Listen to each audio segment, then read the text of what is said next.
ähm, finde ich dieses Thema so mega interessant, weil irgendwie hat man so im Kopf eigentlich nur immer zwei Varianten, oder? Man lebt entweder auf der Erde oder wenn das Leben auf der Erde nicht mehr möglich ist, dann, ähm, wie heißt das nochmal, wenn man, ich weiß nicht, gibt es da nicht irgendeinen Begriff? Nicht, das Einzige, was mir jetzt einfällt, ist kolonisieren, Weltallkolonisierung.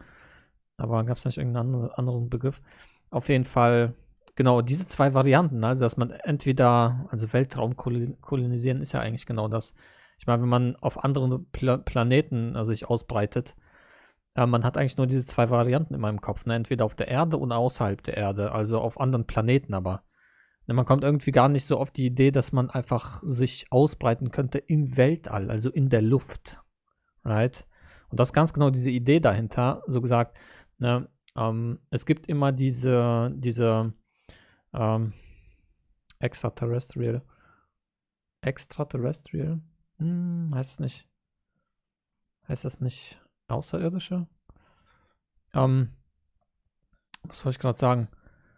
Genau, und da gibt es halt diese Idee, weil man kennt so, es gibt viele irgendwie erdähnliche Planeten und sowas. Ihr wisst ja allgemein, ich habe ja sogar Videos drüber gemacht, ne, dass ich mich für dieses Thema interessiere, für das Thema Universum und sowas. Und vor allem, weil sich das irgendwie in Lichtgeschwindigkeit ausbreitet und diese Geschwindigkeit nach manchen Quellen abnimmt, nach anderen nicht. Ähm, und einfach es so schwer ist zu begreifen, was das eigentlich bedeutet, dass sich das ausbreitet. Also man hat irgendwie so im Kopf, da ist ja irgendwo dann ein Ende. Also ein Ende, was sich bewegt, von einem wegbewegt in Lichtgeschwindigkeit. Aber wahrscheinlich ist das gar nicht so. Also ich habe da mal mit dem, wie heißt er nochmal, ChatGPT geschrieben. Der hat mir das versucht zu erklären, aber ich bin da nicht ganz hintergestiegen. Ähm, ich habe es auch schon vergessen, das war vor ein paar Monaten. Auf jeden Fall war das, konnte ich nicht verstehen, also reicht mein IQ nicht für aus. Bin zu dumm dafür. Und auf jeden Fall gibt es halt noch eine dritte Variante, right? Anstatt nur Erde oder von der Erde halt auf andere Planeten gibt es die dritte Variante, im Weltall, in der Luft sich auszubreiten. Und dieses Konzept gibt es wirklich schon sehr, sehr lange. Und es gibt auch schon Berechnungen, wie viel das kostet und sowas. Und das Lustige ist, das wäre actually möglich. Also es gibt tatsächlich, ich habe darüber gelesen, das ist so krass, wie das erklärt wird, wie das alles funktioniert. Man denkt sich so, okay, wie machen die Schwerkraft? Weil die machen die Schwerkraft, indem sie zwei gegeneinander drehende Zylinder haben. Und durch dieses Drehen hast du ja diesen Druck. Ne? Du weißt, wenn du im Auto im ersten Gang durchtrittst, dann presst es dich hinten den Sitz rein. Du hast ja durch Beschleunigung, wirst du ja nach hinten gedrückt, right? Und du kannst halt so eine Beschleunigung, wird ja alles durch Technik gelenkt, kannst so eine Beschleunigung einstellen, dass es die erdähnliche Schwerkraft ist. Also könnte man Schwerkraft hinkriegen. Was ich zum Beispiel nicht verstanden habe, ist, wie die das mit der Luft machen. Das habe ich nicht verstanden. Da steht zwar, wie das gemacht wird, aber ich verstehe es nicht. Und das zweite, ja, sehr interessant auch, wie die das mit der Sonne machen, weil du brauchst ja Sonnenstrahlung. Da gibt es dann so Fenster. Und diese Fenster müssen aber ganz klein sein, weil wenn Asteroiden eintreffen, damit so wenig Schaden wie möglich gemacht wird. Und dann wird auch erklärt, warum das gar nicht so schlimm wäre. Auch das habe ich nicht verstanden, weil wir kennen aus Filmen zum Beispiel, wenn da irgend so ein Spaceship ist, right?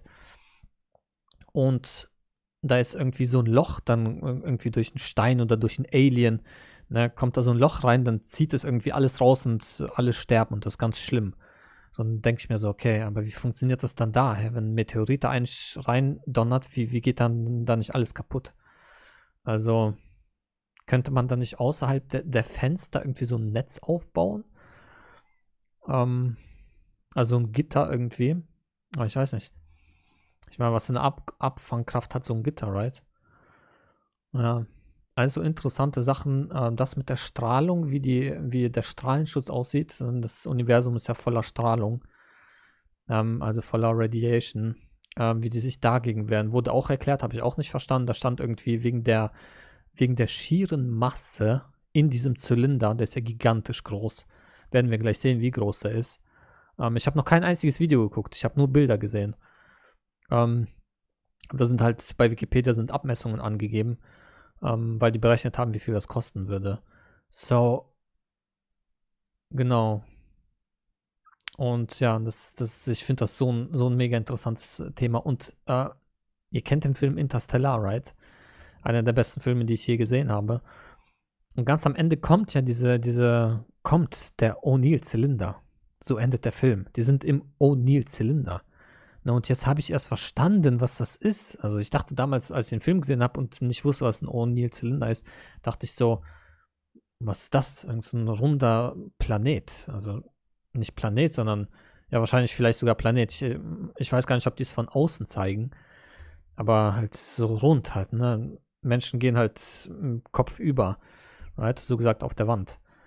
Und ich habe halt nicht verstanden, was ist das? Ja, okay, sieht interessant aus. Was ist das, ne? Keine Ahnung. Habe ich auch gar keinen Gedanken drüber gemacht. Jetzt habe ich verstanden, warum die das dort zeigen in dem Film. Die zeigen das, weil das echt möglich ist und weil das eine Idee ist, die Menschen von der Erde runterzubringen.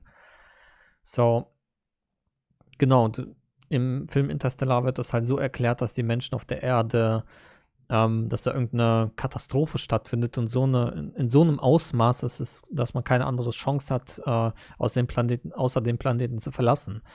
Well, wenn du aber keinen Planeten bis jetzt gefunden hast, der irgendwie bewohnbar ist, was machst du dann? Right? Eine Variante ist, vielleicht ist das auch die einzige, ist das so gesagt Weltall zu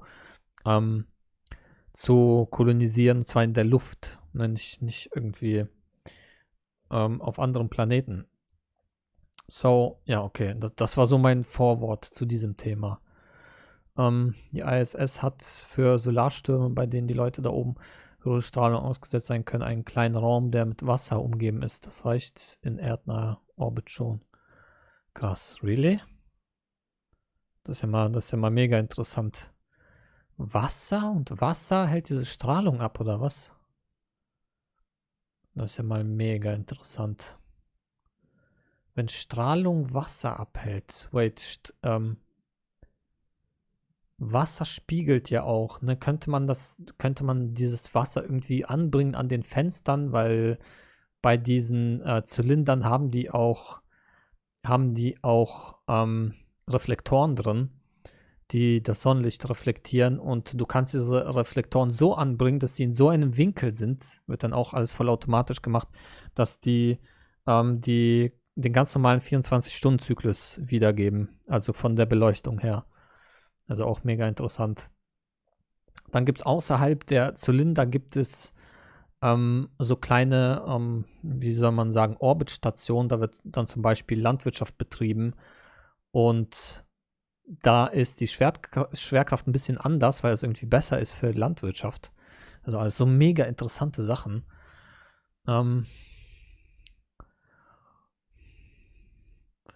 Okay, wir haben ja hier schon mega Experten im Chat.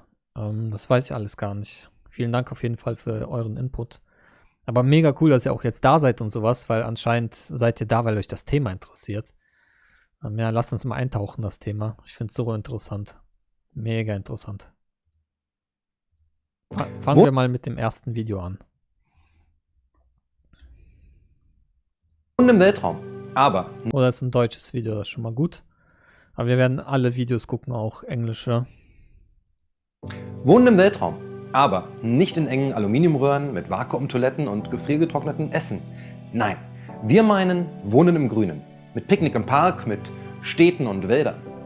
Das ist nicht nur möglich, sondern sogar absolut notwendig in unserer Zukunft. Warum? Das erfahrt ihr in diesem Video. Ich bin Ronny, willkommen bei Raumzeit. Ja, das finde ich so krass bei diesem Thema, dass es wirklich realisierbar ist. Man kann es wirklich machen. Man kann es jetzt machen. Das ist so verrückt.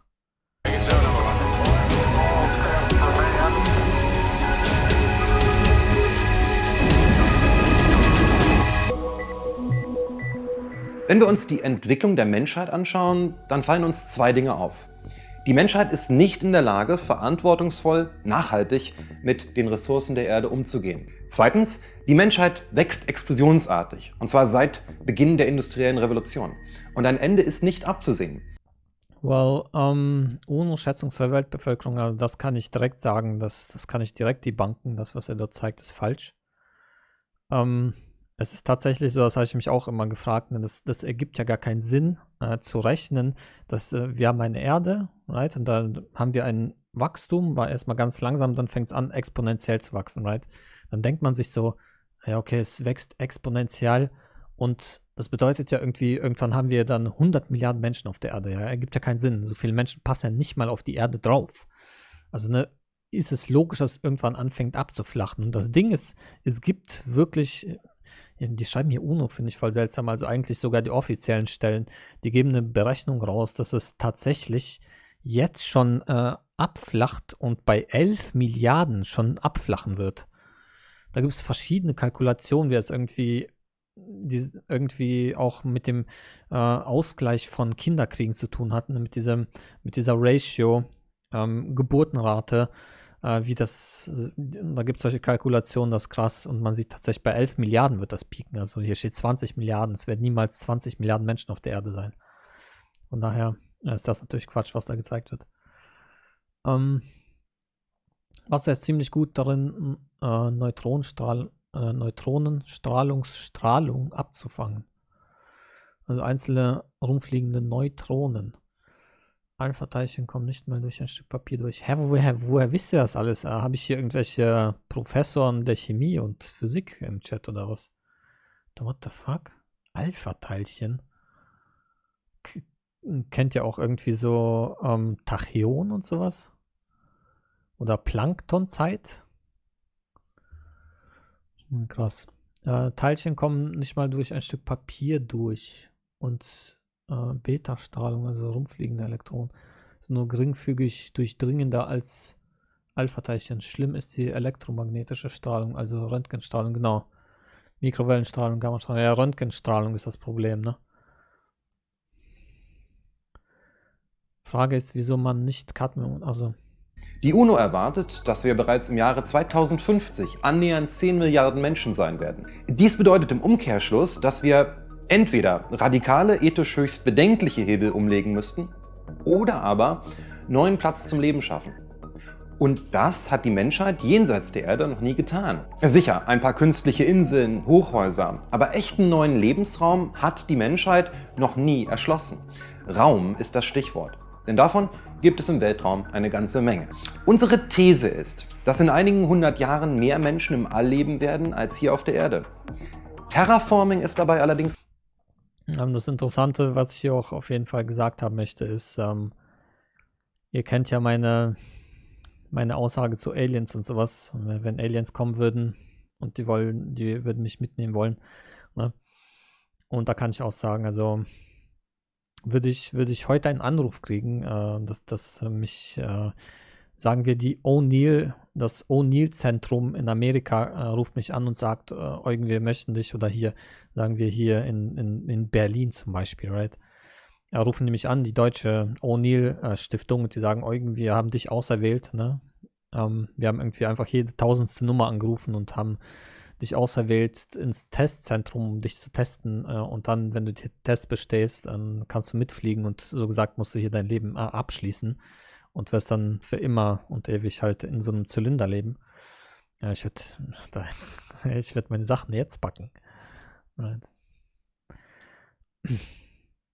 Tachyon sind Teilchen aus Science Fiction, quasi das Antiphoton, das bei seiner höchsten Energie mit Lichtgeschwindigkeit fliegt. Da wieder fucking alles weiß. Ist keine Antwort. Zumindest nicht in den Zeiträumen, in denen wir denken müssen. Terraforming ist eine unglaubliche technologische Herausforderung und verlangt nach fast schon geologischen Zeiträumen. Das ist anders mit Habitaten im Raum.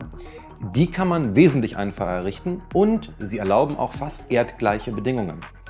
Eine mögliche Megastruktur und vermutlich die erste, die wir als Menschheit errichten werden, ist ein sogenannter O'Neill-Zylinder.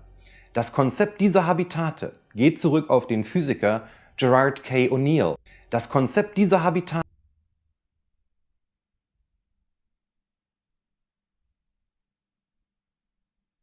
Wait, stimmt. Und daran habe ich auch gar nicht gedacht. Okay, wie kriegen die Temperatur hin? Wahrscheinlich durch die Sonne, right? Die Sonne wird dann das von außen anheizen, wahrscheinlich, den Körper. geht zurück auf den Physiker Gerard K. O'Neill. Dieser wollte ein Konzept vorlegen, welches lebenswerte, möglichst erdähnliche Bedingungen im All bietet. Und sein bekanntestes Ergebnis ist besagter O'Neill-Zylinder. Eigentlich ein Paar von rotierenden Zylindern mit jeweils 8 Kilometern Durchmesser und 32 Kilometern Länge. O'Neill plante 2 Zylinder, weil eine gegenläufige Rotation die Ausrichtung der Station durch Ausnutzung gyroskopischer Effekte sehr einfach machen würde.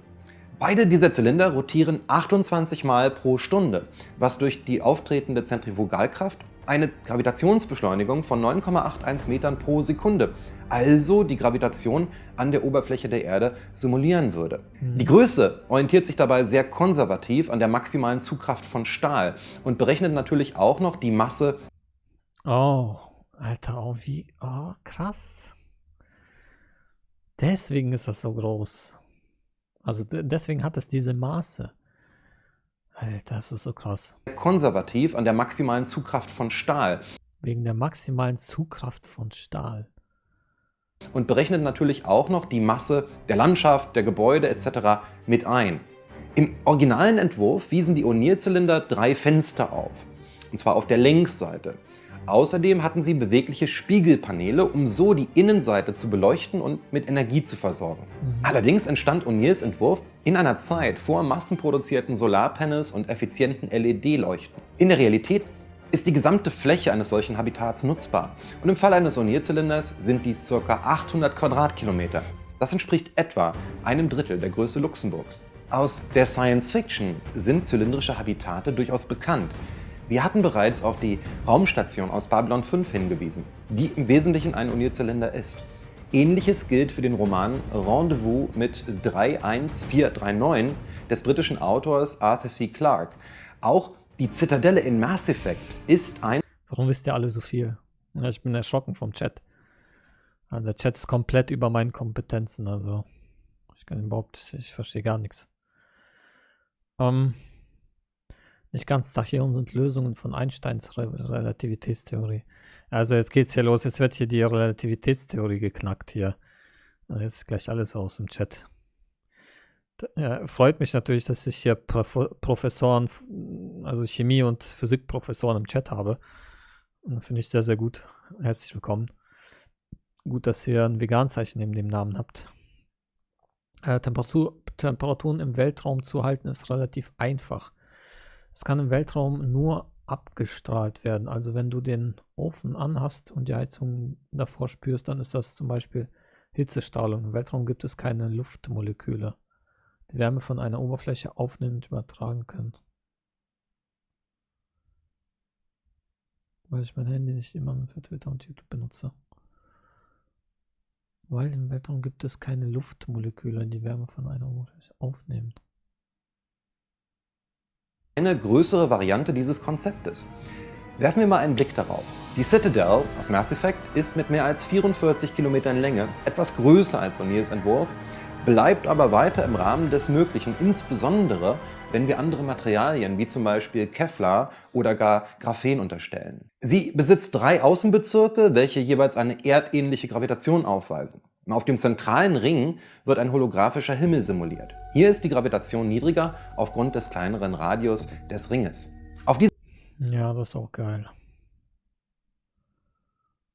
Wobei, ja, die Frage ist, hat man trotzdem irgendwie Aussicht nach draußen? Also wenn es komplett zu ist und man nicht nach draußen gucken kann, dann hätte das irgendwas Komisches an sich. Kriege ich komische Vibes von sowas. Irgendwie so, du kannst irgendwie nicht nach außen gucken. Voll seltsam. Hier ist die Gravitation niedriger aufgrund des kleineren Radius des Ringes. Auf dieser Zitadelle, die ungefähr 7 Milliarden Tonnen wiegt, leben in der Welt von Mass Effect mehr als 13 Millionen Humanoiden. Wie aber bauen wir sowas in der Realität? Obwohl die Technologie und die Materialien für die Konstruktion bereits zu 100% verfügbar sind, ist ein Bau aktuell noch unmöglich. Dies liegt daran, dass 8x32 Kilometer Zylinder eine gewaltige Masse besitzen. Wir haben das mal überschlagen und kommen für einen regulären O'Neill-Zylinder auf etwa 6 Milliarden Tonnen. Das wären 600 Millionen Raketenstarts, wenn jede Rakete 10 Tonnen Nutzlast transportieren würde. Ein Bau kann also nur erfolgen, wenn wir das Material nahezu vollständig extraterrestrisch beziehen. Mhm. Stimmt, das war das Problem, stimmt. Weil du die Materialien nicht ins Weltall kriegst, das war das Problem. Stimmt. etwa vom Mond. Vorbedingungen für einen O'Neill-Zylinder sind also weitgehend automatisierter Weltraumbergbau, eine große Mondkolonie mit sehr hohen Produktionskapazitäten und schließlich noch ein auf dem Mond errichtetes, sehr kostengünstiges Launchsystem, zum Beispiel ein Massetreiber. Massetreiber werden wir in einer späteren Folge genauer vorstellen. Das Leben in einem O'Neill-Zylinder würde einige Besonderheiten aufweisen. Die künstliche Gravitation bedingt einen Coriolis-Effekt, welcher zwar kaum wahrnehmbar ist, aber eben wahrnehmbar. Ließe man dort Ja, ich glaube, ich kenne den Effekt. Wenn du irgendwas fallen lässt, dann rollt das so ein bisschen in eine andere Richtung, als man denkt. Right? Das ist der Effekt. welcher zwar kaum wahrnehmbar ist, aber eben wahrnehmbar. Ließe man dort etwas fallen, dann würde es scheinbar einige Zentimeter versetzt landen. Das schnelle Drehen des Kopfes könnte leicht desorientierend wirken. Eine andere Besonderheit ist natürlich visueller Natur. Boah, Alter, wie krass das aussieht, guck mal. Krass. Könnte leicht desorientierend wirken. Eine andere Besonderheit ist natürlich visueller Natur. Es gäbe keinen Horizont. Die Welt würde sich buchstäblich nach oben krümmen. Orte, die wir zu Fuß in 2 Stunden erreichen könnten, die würden sich direkt über uns befinden. Ist die Sonne noch relativ leicht zu simulieren, gestaltet sich das beim Himmel schwierig. Lösungsansätze gehen daher von einem zweiten, erheblich schmaleren Zylinder aus, welcher innerhalb des Habitats rotiert und beispielsweise blau ist. Wolken, Regen, Wind würde es übrigens geben. Die Zylinder sind groß genug für eigenständige kleine Wettersysteme.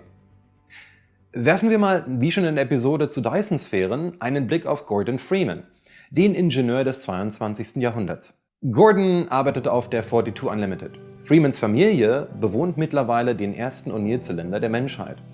Als Gordon und seine Familie morgens aufwachen, dann scheint bereits die Sonne. Sie frühstücken im Garten, die Temperatur liegt immer bei ungefähr 24 Grad Celsius und es gibt selten Regen, ein ganz leichtes Nieseln. Der Garten der Freemans ist mit hohen Bäumen gesäumt. Das hilft, den desorientierenden Effekt im Inneren des Zylinders abzumildern.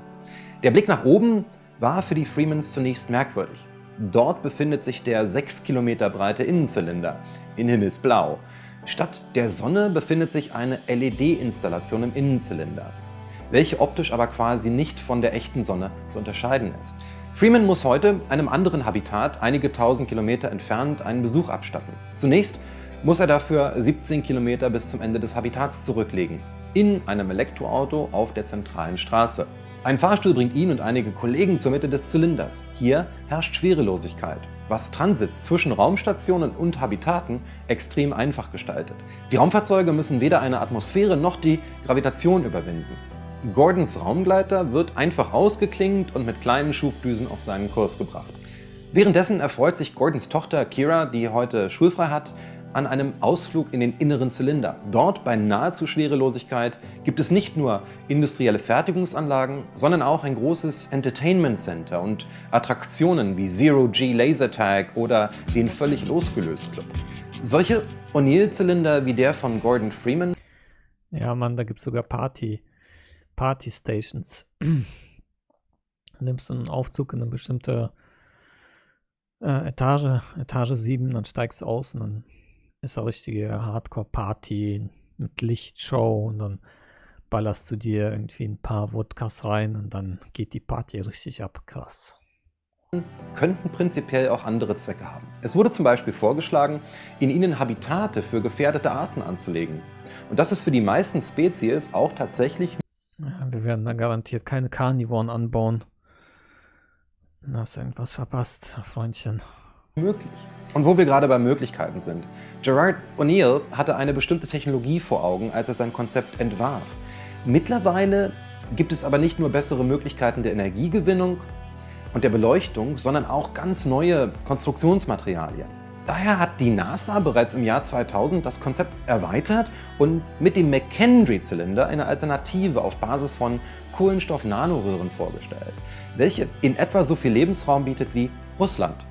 Eine wahre Megastruktur. Diese und andere Megahabitate, wie etwa Bishopringe, werden wir in einer zukünftigen Folge von Raumzeit genauer betrachten. Wenn euch die heutige Folge gefallen hat, dann freuen wir uns über ein Abo. Vergesst die kleinen... Ja, das war auch interessant. Das war ganz cool.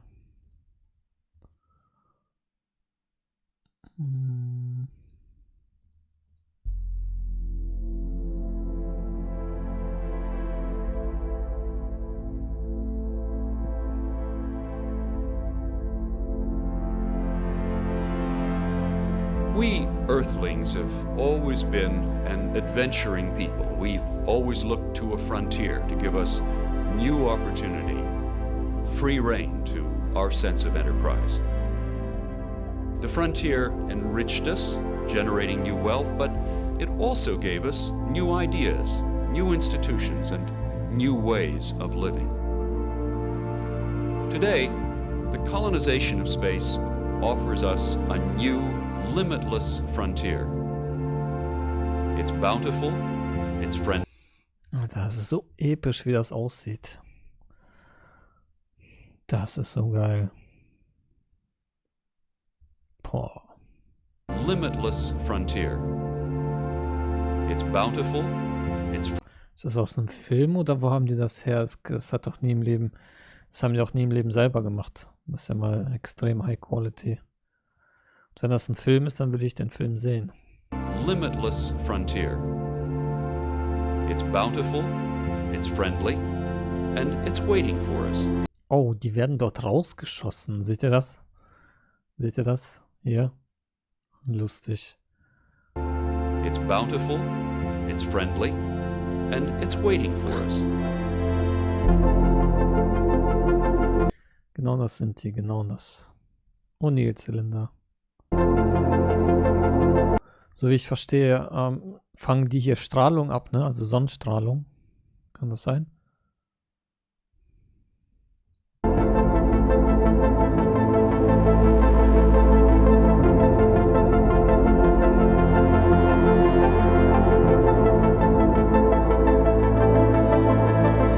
Oh, das ist so ein Aufzug wahrscheinlich, ja?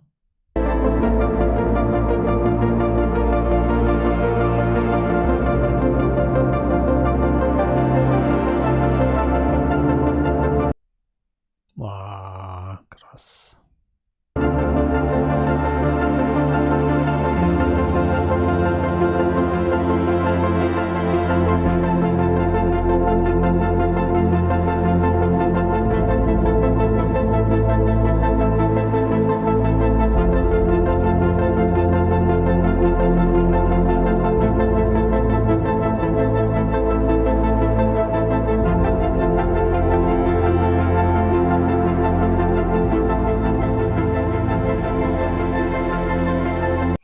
Ja, wie bewaldet das dort ist. What the fuck.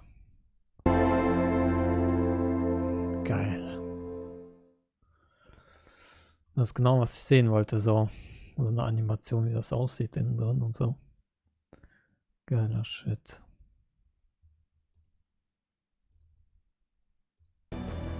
This episode is sponsored by Brilliant. Could the most common future on the horizon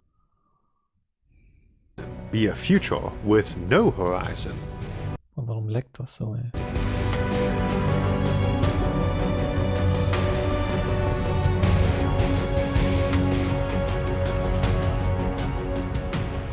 The O'Neill cylinder is a massive rotating space habitat designed to house tens of thousands of people, or potentially even millions, and has been one of our most commonly discussed megastructures here on the channel. However, while we've discussed what an O'Neill cylinder is a lot, and even what the environment and ecology inside one might be like, we've rarely looked at what might motivate folks to move into one, or what their life would really be like once there. Partially because that is a bit tricky when asking what life inside one would be like, as the attraction of such habitats is that they can be made very Earth-like, and ideally life inside one is just like home. Yet there will be some differences, and potentially many. We should start by reviewing what an O'Neill cylinder is. The O'Neill cylinder is named for its original designer, Gerard O'Neill, and its basic form tends to be a smaller design with two such habitat drums, our nickname for a rotating habitat inside a large structure, often with windows involved to let the sunlight in. We often envision no windows on the design these days, with internal lighting provided by mirrors through smaller and safer window ports or simply electrical lighting. The original space art looks pretty cool and beautifully illustrates the core concept, but in practice is not a great design itself. Space is hostile and deadly. You want a lot of good thick steel between you and it, not giant windows in the floor. You then simulate the light or pump it in via mirrors. Das frage ich mich auch. Die können sich ja nicht bewegen, oder? Ja, mach Stage. To make it very Earth-like, assuming that's what you want. Du würdest dann nicht leben wollen, echt? For our purpose today, we will mostly just be using the term to describe any such rotating habitat that's roughly cylindrical and has an axial length on an order of magnitude with its diameter or longer, and has an area of around 100 to 10,000 square kilometers. That is to say, big enough to support a reasonably stable community and ecology, but not one of the giants like the continent-sized Bishop Ring or McKendree Cylinder, or the true leviathans like a Banks Orbital, Topopolis, or Niven Ringwald. Epic Dorf. Wie schnell die Zeit vergeht. Vielen Dank, ja. So ein Monat ist echt schnell rum. Aha. Vielen Dank für den Vegan Support, Dankeschön. Hallo, The Real Nomos Astrum Space hat auch viele interessante Videos dazu. Astrum Space, ja dann, also wenn die da auftauchen auf der ersten Seite, dann gucken wir die von dem auch. Zu voll, der Mond ist viel schöner, 1/6 Schwertkraft wie ein Trampolin. Let me put an emphasis on reasonably stable. Ich bin von Natur aus lichtempfindlich. Ich habe kein Problem damit, in irgendeinem Bunker in der Meisterin am Mond zu leben, wenn die Schwerkraft stimmt. Community and ecology too. While even a fairly small rotating habitat could be made fully self-sufficient for geological timescales with certain technologies, we don't really envision them existing as a closed system by and large. Indeed, even the entirety of Earth is not, and even fairly isolated communities or ecosystems here on Earth usually are getting a lot of input and change from around them. They are not static.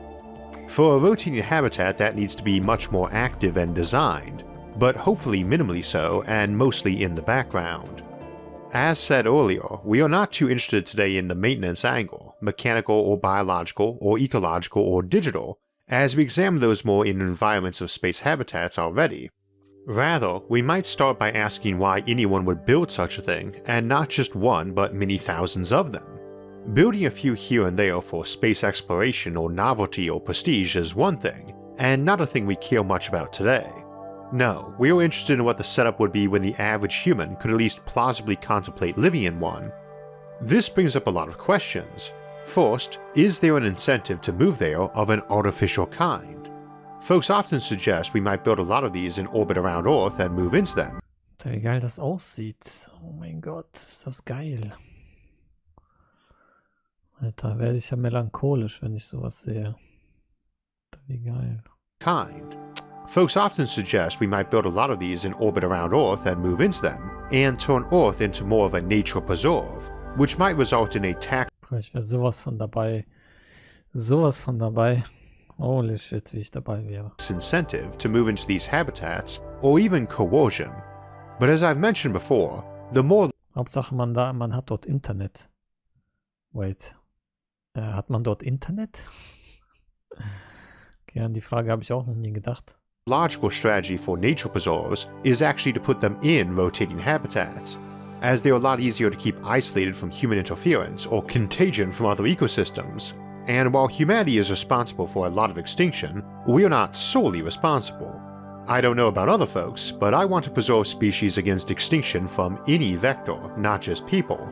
I don't really care what killed off the saber-toothed tiger, dodo, or mammoth, natural selection or human intervention. I just want to keep the critters we have around, or resurrect the ones who already died off. And an isolated ecosystem, tailor-built for an ecology, is easier to make that work for than Earth. I also have no idea how you get everyone to move off Earth without using coercion, which would be beyond repugnant to most of us, myself included. However, we do need to think of ways we could get a lot of people to move off Earth into one of these habitats, and the most obvious one is new living area. Planets are big places, but a sphere is not a particularly efficient use of raw materials, and terraforming can be a very long and Siehst, die sind doch schon da. Die sind doch schon da. Das sind ja 2 echte Menschen. Die sind ja schon da, hä? Aber ich will da auch hin. Wie komme ich denn da hin? What? expensive process. You might need to build 1 million such rotating habitats to equal the living area of Earth, but you can build 1 trillion of them using the same mass as Earth has, and thus get 1 million times the living room. So overpopulation and general crowding might be one such motivation.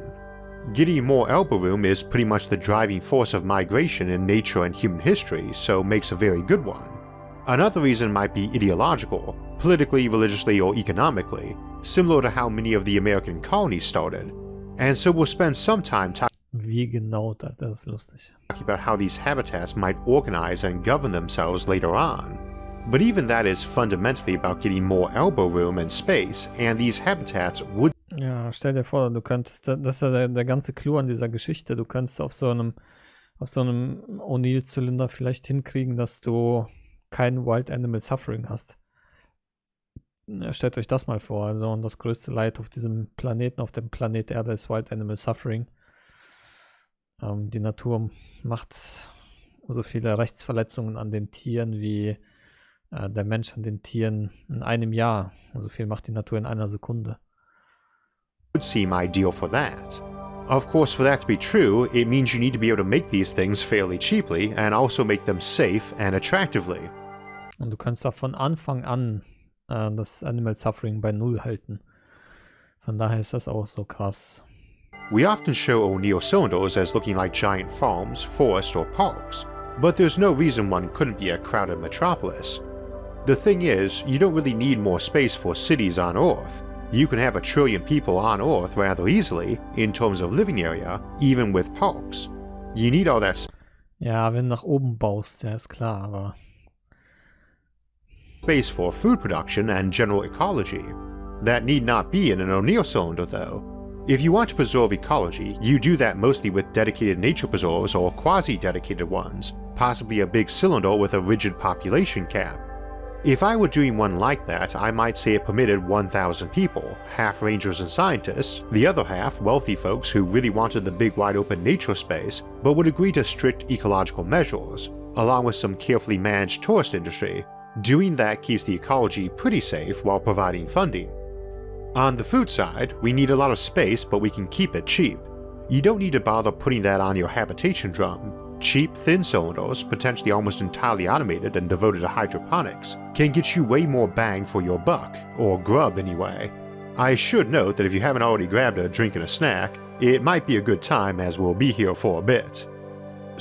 ja, auf ein Raumschiff würde ich auch sofort gehen, ja, auf jeden Fall. Auch auf so eine Reise wie bei Interstellar.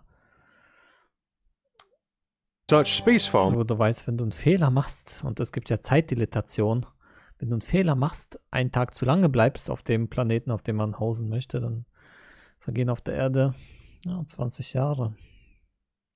can export food down to Earth if it comes to it. Dann werden deine Kinder dich überleben.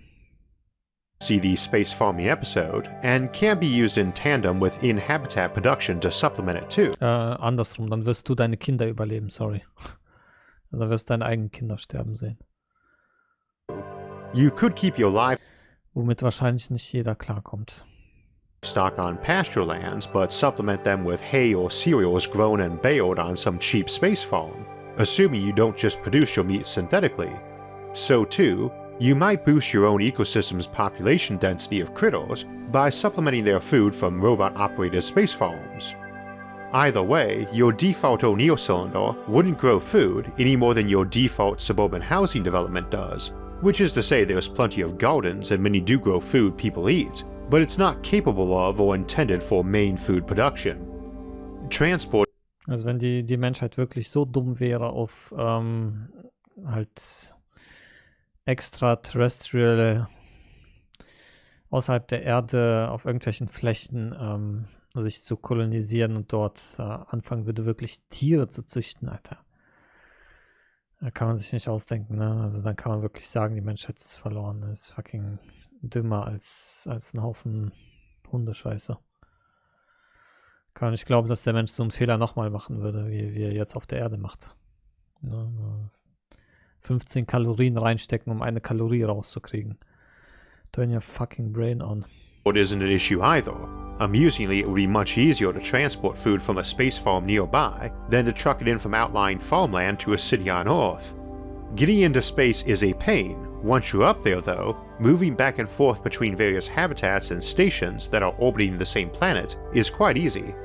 Which also means that much like nowadays, Boah, ich krieg so mega Bock auf Interstellar. Holy shit, könnte ich den heute noch gucken? Ja, nicht. you can commute around rather easily from such habitats to some other nearby space station too, though I'd not expect folks to commute to other stations daily much except for those physically tethered together, which we'll discuss more later. So barring hub ports, nature preserves, public or private, and dedicated habitats like some amusement park or resort, we anticipate more of a suburban to dense rural or exurban layout for neocylinders. That might change with time so that one slowly grew into a metropolis, but my gut says main production will be to those looking for a few acres to call their own. Now, considering the cost of building and sustaining an neocylinder, obviously you're not doing this until your land costs on Earth are more or less the same as building and maintaining an equal amount of land in a space habitat. Such cylinders might be meshed together into collections of hundreds of them. We could see pricier land costs in one that was connected to a major habitat, for the same reason land can be rather pricey outside but near a city compared to, say, Montana. By and large though, especially in relatively early days, the paradigm of location, location, location presumably does not apply since space is huge and is located mostly next to nothing. People are moving there for space. Ja, das ist auch lustig, ne? Im Weltraum hast du ja unendlich Platz und das ist so lustig. Das ist fucking unendlich Platz. Fucking unendlich. And presumably are working from home, or our habitat needs to provide jobs. Of course, this assumes employment is anything like nowadays, and considering the cost of literally building land, Die sehen aus wie Heuschrecken. that generally implies a huge amount of automation. Indeed, so much so that if someone says they're a factory worker, they probably mean they are the guy who oversees, maintains, or programs the factory robots, and possibly may not have ever set foot inside the actual factory, which might be thousands of kilometers from their home, and could be freezing cold or boiling hot, and utterly toxic or a vacuum inside. So let's say we're land developers getting ready to build such an neocylinder. A big first question has to be theme. What's attracting people to our place? Because while the mundane is nice, it never commands the best price. There's an assumption we'd mass produce these to standard sizes, and doubtless to some degree that would be true, but I doubt you'd see much cookie-cutter arrangement given the scale, so each would likely include at least one weird thing, like a giant waterfall or low-gravity forest near the end caps, which can be cone or bowl-shaped. A question that arises, though, is if it's being commissioned or if you're building it with the intent of selling plots and parcels. My hunch would be that you'd have two major ways of doing this. First, an organization, such as a business or government, might entirely fund the thing or sell bits as they go, probably some being sold before the first hull plating was even being fabricated. Second, you might have groups of people get together to build one, each getting a chunk of land equal to their investment. Which raises a point on size. Bigger is better for the natural look, but we shouldn't just assume these things always get built as big as we can economically and safely produce. You can potentially add to such habitats over time if you want, making them longer, but in practice you just connect them together with others, so what you build is what you got. However, these things do require constant maintenance like any structure. See the Space Janitors and Maintaining Megastructures episode for details. So abandoning and scrapping one is entirely viable over just running it for tens of thousands of years, even when you feel it isn't big enough anymore. With some interesting implications, see the Space Derelicts and Trash Worlds episode for those. All of which means that while you probably build with growth in mind, and generational growth at that, you probably will see many more commissions of smaller habitable cylinders than those pressing the boundary of what material strength permits. You might get one commissioned by just a few hundred people, intended for only a few thousand residents tops, far more often than the juggernauts. As a hypothetical, your default village of maybe 1,000 folks most living in or near town with the rest given over to Da sag doch nicht hypothetical. Jetzt, das ist ja unrealistisch. Warum erwähnst du das? Unrealistisch, also ergibt keinen Sinn. Übrigens zum Omni mutiert. tops, far more often than the juggernauts. As a hypothetical, your default village of maybe 1,000 folks, most living in or near town with the rest given over to forest and garden and so forth, probably only needs to be 10 square kilometers to be considered rather ample and spacious, just contrasting it to several of the towns and villages of my chunk of semi-rural northeast Ohio. That would equate to a cylinder a kilometer in Warte, sein Akzent killt mich, ey. diameter and 3.2 kilometers long. About 2,500 acres of land and water on the section under spin gravity for those more comfortable thinking of housing and acreage. Needless to say, that's a pretty arbitrary figure. You could go smaller or more dense or bigger or whichever. I picked that number for population more in terms of what works nowadays for an effective semi-isolated community.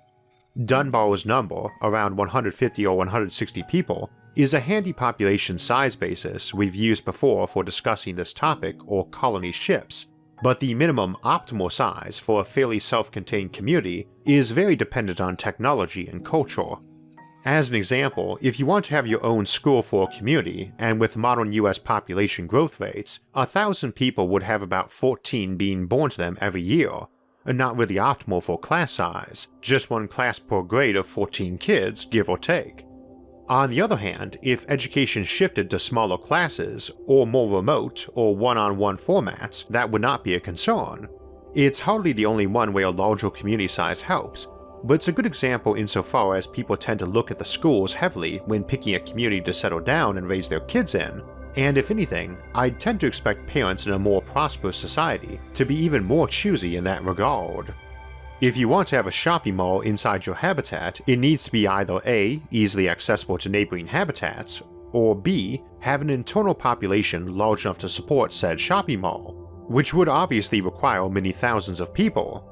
Then again, we probably won't have a lot of giant shopping malls or plazas in the future as we transition to more online commerce. But don't think of transport between habitats as super encumbering. It's quite easy to build, with only modern technology, the equivalent of a personal car as a spaceship or space bus for public transport. The delta V such a thing needs to drive to a neighboring habitat in the same approximate orbit around a planet is small enough that you could commute over a larger distance than folks do now in less time and with less fuel. Plus, you really can lash hundreds if not thousands of these cylinder habitats together in a big static glob. You might need to start using some very strong or thick tethers or struts if you're trying to connect thousands of megatons of habitats together at several kilometers of distance, but it's not too big a deal and easier in higher orbits too.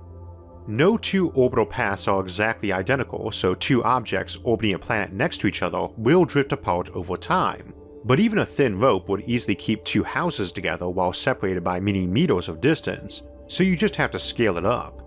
Plus, with ships presumably constantly leaving and arriving, and likely being coordinated to avoid collisions and jams, you can strategically time arrival and departure to provide thrust in the right direction or station keeping too. Most of these habitats rotate around on an order of a few minutes, part of why windows for sunlight are non-optimal, so coordinating arrivals and departures to get free station keeping is not introducing major delays. You also might charge residents a tiny fee for launching their space car at the wrong moment to pay for the wasted momentum, I suppose. Of course, if they're all lashed together, you can just run monorails between them, and since it's in the vacuum of space, those can get moving very, very fast, with no friction or air drag to worry about, and most of the energy is recoverable when it slows down. Accelerating at 1g so that you felt like you had normal gravity, such a space train could get you to a destination hundreds of kilometers away in mere minutes. Incidentally, these don't have to be between objects that are stationary relative to each other. You could easily shoot grapples at passing stations on a winch to keep it taut as you moved around near each other, though not too fast, and just disconnect it and winch it in when the transfer was complete, though I doubt you'd use this approach frequently. Nor does it have to be tethers. Connecting rotating habitats together with an actual corridor filled with air is a bit of a pain, and doing it with something like a third connecting skinny rotating habitat that has its own ecosystem would be a major pain, but it is doable. You can take two big nature preserve cylinder habitats and connect them with a third skinny tube that allowed migration by air, sea, or land, though land in particular would be a serious hassle, especially if you were trying to keep a consistent Earth normal gravity on it. Doing big connection hubs where several cylinders meet together and stick off at different angles is best done with no gravity and just a pressurized interior, and it would obviously be fine for humans and probably birds too, but you could get more elaborate if you want. I suspect you'd often see dozens if not hundreds or even thousands of these cylinders connected together to form bigger communities, possibly with new ones being added or old ones deciding to leave and join another conglomeration. Such habitats aren't really ideal spaceships, since you don't build them with much acceleration in mind, but they are definitely mobile. So if your community decides it hates the rules imposed by a bigger conglomeration community, it can up and move. That's another reason smaller habitats might be preferred too. Daran habe ich ja noch gar nicht gedacht, das ist ja mega interessant. Das ist ja schon richtig, wie eine Privatrechtsgesellschaft.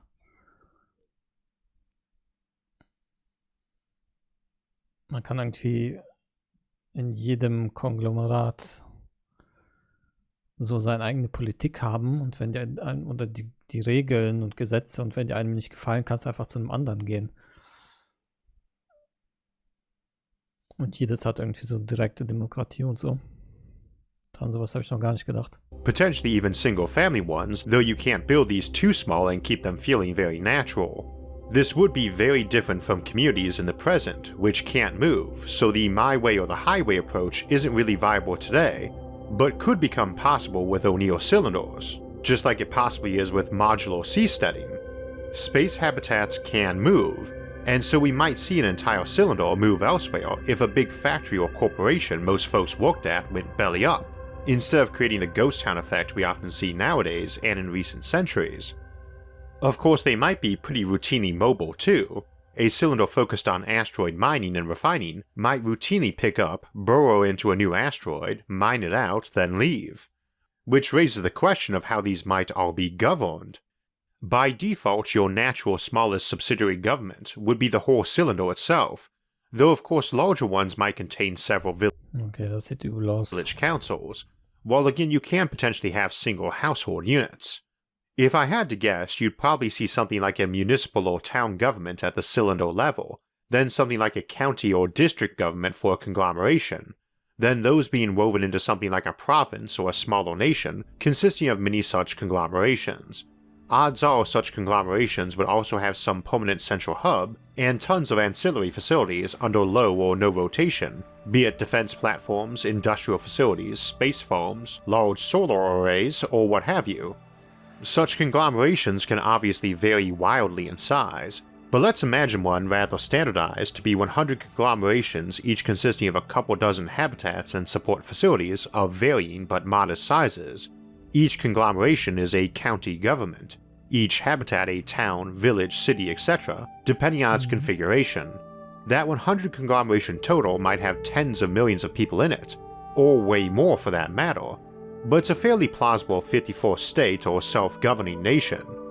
Your default full-sized O'Neill cylinder could handle 1 million folks inside it in relative luxury for space, and a pack of a dozen of them tied together would obviously rival most modern nations, the median size for which is under 10 million people. A growing humanity might see nations number themselves in the trillions or even quadrillions, or it might see a move to micronations of well under 1 million apiece, and quite possibly both at once and everywhere in between, but I'd expect the individual habitat to be... Was da wirklich politisch möglich wäre, ne? Das ist so krass. Kannst du irgend so ein Habitat machen mit einem freien Markt, komplett freier Markt und einer mit einem komplett restriktierten Markt? Auf einen machst du Sozialismus, auf einen machst du Kapitalismus und guckst, was besser läuft. Lull. Ja, Politik habe ich überhaupt gar nicht gedacht. Aber das ist auch ein sehr interessanter Punkt. Your lowest common subdivision. This of course assumes... Würdest du mit Astronauten zum Mond fliegen? Das weiß ich nicht. Also Das weiß ich nicht genau. Aber wenn es wirklich darum geht, irgendwie die erste Person zu sein für eine Kolonie, das würde ich auf jeden Fall mitmachen. Aber jetzt nur so zum Mond fliegen und wieder zurück? I don't know. democracy and local rule Ein mit Low IQ, andere mit High IQ. is more the norm. And while local rule would probably be the norm, especially Ja, eine vegane Kolonie und eine Kolonie, wo kein einziger Veganer ist. Du kannst dir immer aussuchen, welche Kolonie du ziehst. Also wie krass. early on, you could also have habitats being owned by individuals or In einer Kolonie hast du rücksichtsvolle Leute, wenn die anderen nicht auf dem Kopf rumtrampeln und halt klug entwickelte Menschen sind, die ihre Umgebung wahrnehmen. Und auf der anderen hast du die Trampeltiere. Also, so gesagt, wahrscheinlich, ich weiß nicht, 99% aller Menschen. families who basically rented the land, akin to your basic feudal or aristocratic setup, potentially even getting some futuristic equivalent to titles like Baron, Count, or Duke, or even brushing off the old titles for use. Deswegen meinst du, ich wäre dann der erste Veganer auf dem Mond. I don't know. I mean, wenn es kostenlos ist, why not? I'm not sure I'd care for living in such a setup personally, Aber vielleicht gibt es ja Bezahlung dafür oder so. Klar. but many folks might be fine with the owner handling most administrative matters, so long as their personal and civil rights were guaranteed. And of course, flat Aber ich müsste mir dann halt von der NASA halt aushändigen lassen, wie groß die Gefahr ist. Also wenn die Gefahr irgendwie unter 1% ist, dann würde ich wahrscheinlich mit hoher Wahrscheinlichkeit dahin. Also wo ist der Nachteil, ne? Und 3.000 Euro Monatsgehalt bei NASA, okay, das ist ein Witz, aber gratis ja dann sowieso. out tyranny is always an option Also wenn da kein Risiko ist. too. Ja, bei Apollo 11, genau das meine ich. Ne? 50%, dass es scheitert. Also nein, danke, genau deswegen würde ich es dann nicht machen. Aber unter 1% und kostenlos dann, ja. So how about living in one day to day? Well, they can be tailored to be very Earth-like, of whichever climate on Earth you like, mostly differing in that the sky is your neighbor's backyard and the horizon curves up. There's plenty of techniques for obscuring that, though you might not always bother, and indeed you might not always aim for very Earth-like. You might want habitats with lower gravity or varying gravity, or whose sky was green or magenta or whichever. For day-to-day life, by default, the goal is to be Was? ESA-Astronauten verdienen 5.000 netto? Ja, das glaube ich nicht. Wo hast denn die Zahlen her? Die sind noch viel zu niedrig. What?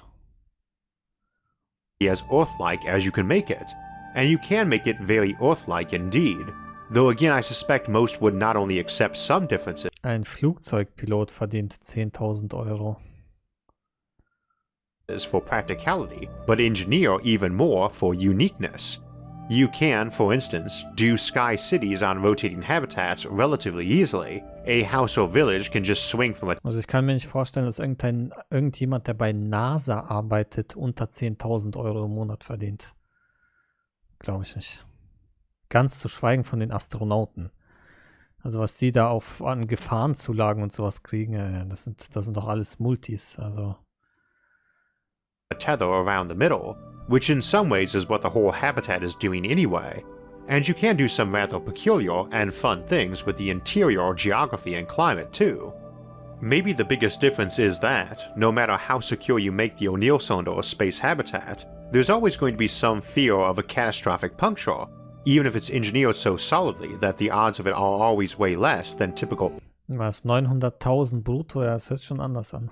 Earth-based calamities like earthquakes, hurricanes, tsunami, or asteroid Das ist Jahresgehalt, ne? impacts. That fear will be there, and would probably manifest itself as most houses having an automated lockdown and airtight capacity, so they could act as a life pod if someone nukes a giant hole into the side of the habitat. You might also see a lot of general architecture and landscaping seeking to segment or contain areas against such a blowout, hidden diaphragms or plasma windows, ultra-transparent glass walls with occasional airlocks, dividing the habitat into wedges or other segments, and so on. House basements themselves might poke right through the skin of a habitat drum too, to connect to exterior vacuum-trained monorails or have a space car garage there. Indeed, such space houses Die Zahlen sind wahrscheinlich von 2010, oder? might be mobile, like an RV, and just plug into rented land parcels, the spaceship being your house, which you can move to a different habitat if you choose, same as the habitats can move to different conglomerations. I tend to assume houses will only get bigger and more luxurious Okay, die can move, also die können sich dann bewegen. Das heißt dann, da müssen irgendwelche Turbinen dann dran sein, right? as technology improves, and I'd not be surprised if your typical suburban family dwelling on one of these cylinders was Und da hat man so einen Hausroboter, something between a mansion and a buried skyscraper. der so ChatGPT 20.0 der so effektiv ist und der weiß einfach alles und kann alles. And spaceship poking out between the hull on the outside and the ground on the inside. This is especially the case considering the existence of these things implies you've gotten very good at creating artificial green spaces and adapting to those. Und dann kriegt man, wie kann man, wie in diesem Film, wie heißt der nochmal? Wie heißt der nochmal? Mit dem lila Bild da, wo dieses hübsche Mädel ist. Auf der riesen Leinwand. Wie heißt der Film? Dabei habe ich jetzt in den Film den Namen vergessen. Holy shit. And of course have very good and cheap construction. And O'Neill Der hat doch so eine künstliche Freundin, ne? Die ist aber so... Ich weiß nicht, kann der die anfassen oder wie war das noch? Hab ich noch vergessen. cylinder, while often shown just being a surface Aber man sieht halt nicht, dass sie eine Projektion ist, nur. inside a can, is likely to be laid out far more three-dimensionally anyway, so a certain amount of subterranean infrastructure is not only likely, but probably so prevalent that the green space and gardens inside are less like a plot of land with houses on it, and more like a vast infrastructure and dock that someone's dumped dirt and water on top of, a massive rooftop garden. Those subterranean levels though might be just as garden-like in some spots as the surface layer, and in other sections they would be utility tunnels, keeping the top layer free from overhead cables, and ensuring everyone in the habitat proper receives proper data connectivity, freight tubes, and plumbing. Weather control on these habitats is easily accomplished too, though the weather might not always be mild since the inhabitants might not prefer that. Now, if conglomerations of habitats rather than isolated ones was the norm, you'd probably also start seeing specialized economies in each chunk of the conglomeration, and likely each specializing in many other ways too, even ecologically and climatically. Nothing is really stopping a conglomeration from containing hundreds or even thousands of habitats after all, so you might get rather inhospitable habitats in a conglomeration just because it was big enough folks wanted a ski resort, or a place where it was cloudy and dark and raining all the time. Divergence and specialization have value, both in abstract and practical economic terms, so there would be many differences for life on board an O'Neill cylinder compared to living here on Earth, and probably many more than we'd expect. But again, they fundamentally are meant to be just like home, and where they won't be, probably only because they've intentionally been designed to be more comfortable or interesting. Which is a good thing, because it's quite likely that in the centuries to come, these will start becoming a common place for folks to live.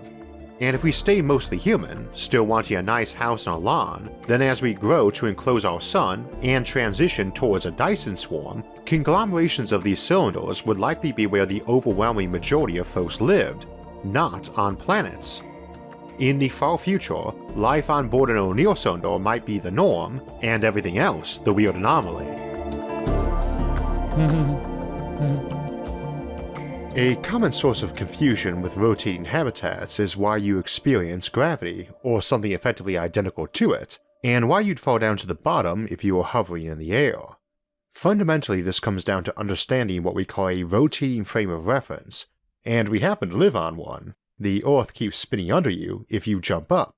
Indeed, it spins faster than a passenger jet, but you land back down at the same place. If you'd like to get a better understanding of the physics involved, I'd recommend trying out the Rotating Reference Frames quiz in Brilliant's course on classical mechanics. Brilliance is an online learning community with over 60 interactive courses and many quizzes and puzzles, plus daily challenges that help you get the brain warmed up for the day. Those challenges provide a context and framework that you need to tackle so that you learn the concepts by applying them, which is the best way to learn new concepts. Brilliant makes learning fun and easier, and their online community gives you places to discuss the material. Okay. Was ich noch gucken will, das war auch ganz okay. Was ich nachgucken will, im ersten Video wurde das ja auch erwähnt. Das ist wohl die Weiterentwicklung davon. McHenry-Zylinder.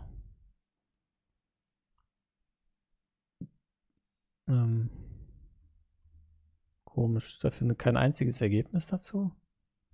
What the fuck?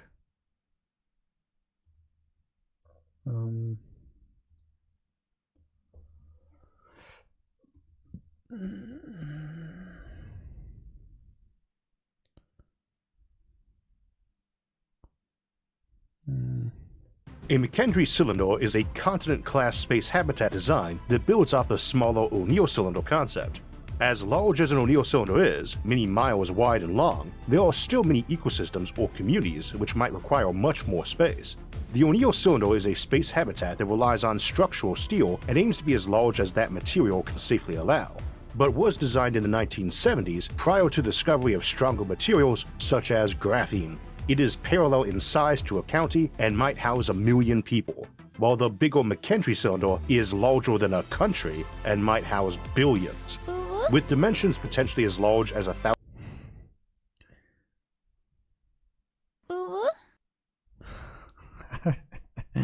Das ist übrigens Kitty. Alter. 1,000 miles wide. Vielen Dank, Mick. And several thousand long, it dwarfs its predecessors. Tom McHenry's habitat offers vast spaces in which entire ecosystems, cities, nations, and oceans could be created, offering a semblance of Earth in the depths of space. See our episode, The Megastructure Compendium, for more examples. Okay, und das ist ja interessant, wie es irgendwie nichts dazu gibt. Das ist ja krass.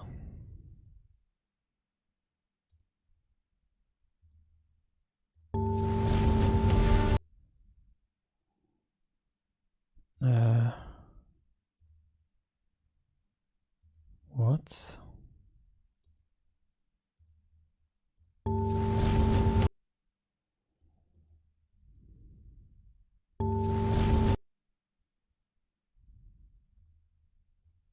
Fucking kidding. Heutzutage stehen viele Unternehmen vor schwierigen Entscheidungen. Die Shareholder zufriedenstellen oder die Wow. Kunden. Shareholder oder Kunden? Ja, machen Sie beides möglich mit nur einer intelligenten digitalen Plattform. The World Works with ServiceNow.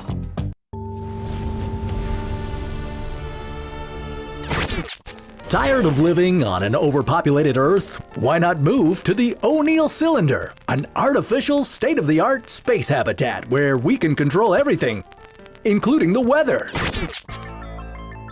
What would it take to build a space station like this? How big would it be? And how would we make it suitable for life?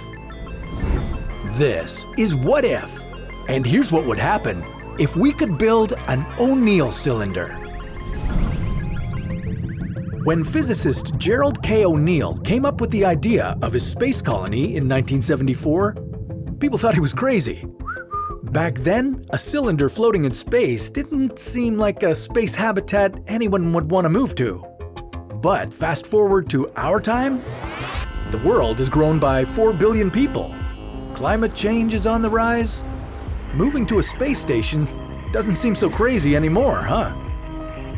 Now, this far-fetched idea inspires wealthy dreamers like Jeff Bezos, who is looking into building enough O'Neill cylinders to board 1 trillion people. But how exactly would this work? The idea behind the O'Neill Cylinder space station is simple. It would be a rotating space station about 6.5 kilometers in diameter and 26 kilometers in length.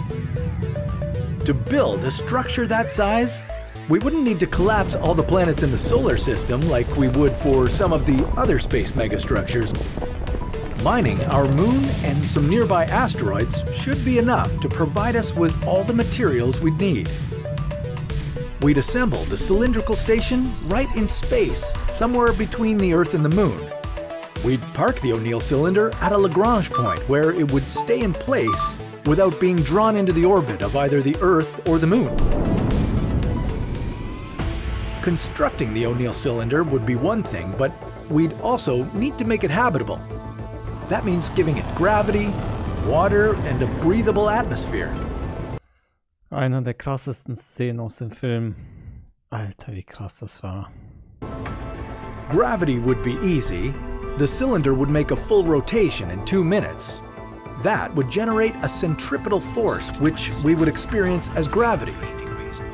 To make the structure more stable and prevent it from drifting away, we'd need to build 2 counter-rotating cylinders connected at each end. We'd design the space habitat to mimic Earth's air pressure at sea level, and the built-in aluminum mirrors would give us control over the amount of Nee, Interstellar ist nicht mein Lieblingsfilm, nee. sunlight getting inside the habitat. We'd be able to set our own day and night cycle and manage the temperature inside the O'Neill cylinder too. This space habitat would be powered by solar energy, gathered by all the solar Bis zum nächsten Stream muss ich das hier fixen mit der Werbung. panels covering the outer cylinder. We'd create artificial mountains, valleys, and forests. We'd bring in water derived from icy comets. To get around the cylinder, we'd use cable cars, or you could simply ride a bike. It would be like a mini Earth, but with us having complete control over its climate. All that would take 6 years and a few $1 trillion to build. Oh, da ist er. Ja, ist ein, ich glaube, 9-Sterne-Film. And if you don't want to give up your home on Earth for some space habitat, the O'Neill cylinder would make a great vacation spot. Welcome to O'Neill Cylinder 1, where there's no gloomy weather and where all your food is grown at a local farm. Climb up our artificial mountain and enjoy a great view from our space habitat for the low price. Of course, there would be some challenges. We'd have to get really good at recycling all the waste aboard the space habitat, or it would quickly turn into a space garbage bin. Then there are the asteroids. We'd have to keep track of how much damage they cause when they hit the O'Neill cylinder so that the situation doesn't get out of hand. And you know, this isn't the only thing we should consider to make the O'Neill cylinder a safer place to live. If you want to know more, check out What If Discussed, where we talked to an assistant professor of biomedical engineering at UC Irvine, Ronke Olabizi, about the challenges of bringing people to a space station like this. Just tap on the link. Okay. War jetzt nicht viel Neues. Alright. Ja, okay. Ich glaube, dann noch ein neues Video will ich jetzt nicht noch anfangen. 1 Stunde 10. Auf Deutsch. Sind eine schon ziemlich alte Idee für Kolonien im Weltall. Riesige, sich drehende Zylinder. Ja, und dann gucken wir noch das.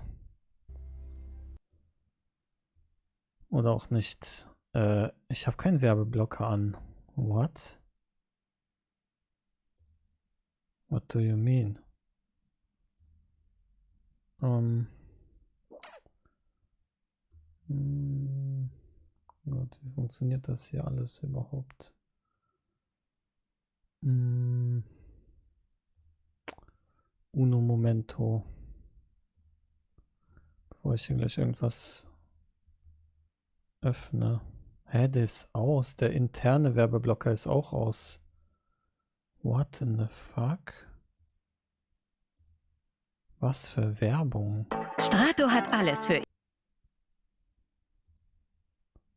Ihre Website. Egal ob Sie Maler, Freelancer oder Musikerin sind, ein Startup oder Mittelständler. Ridiculous.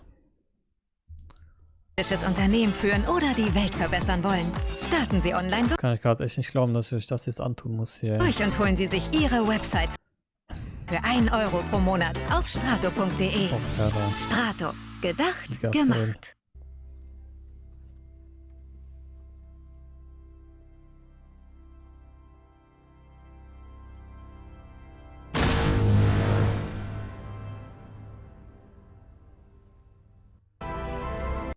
Ja, nee. Vielen Dank für dein verschenktes Sub an Arcturus. Toll, jetzt haben wir die Werbung umsonst geguckt.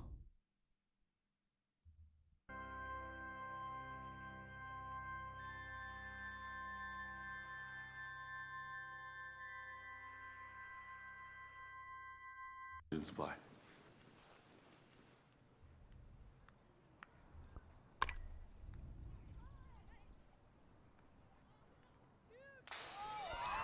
Haha. Oh mein Gott. Where am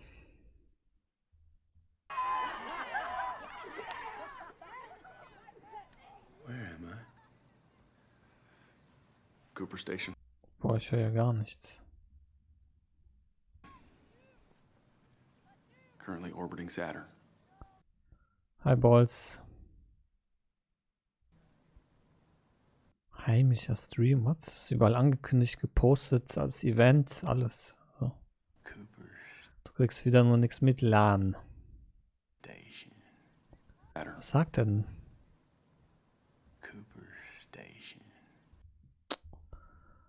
Ich verstehe gar nichts, ich bin so taub, ich höre nichts, ich sehe nichts.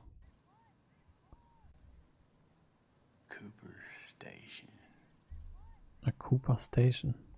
What nice you to name it after me. What? Well, the station isn't named after you, sir. It's named after your daughter. Although she's always maintained just how important you were. Is she still alive? Is she still alive? Genau, das passiert, wenn man seine Kinder überlebt. It's perfect.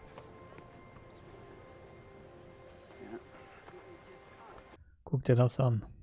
Haha, jetzt verstehe ich das erst. And of course, I didn't speak to her personally. Wie das aussieht, das ist so lustig. Du kannst einfach nach vorne rennen und kannst einfach unendlich lang rennen. Kommst immer wieder an deinem eigenen Haus vorbei. Well, mine was a farmer. Like everybody else back then. I mean, it just wasn't enough food. Strips of sheet would sometimes over. Ach ja. Alright, alright. So viel dazu. Gut, gut, war ganz interessant. Einiges gelernt.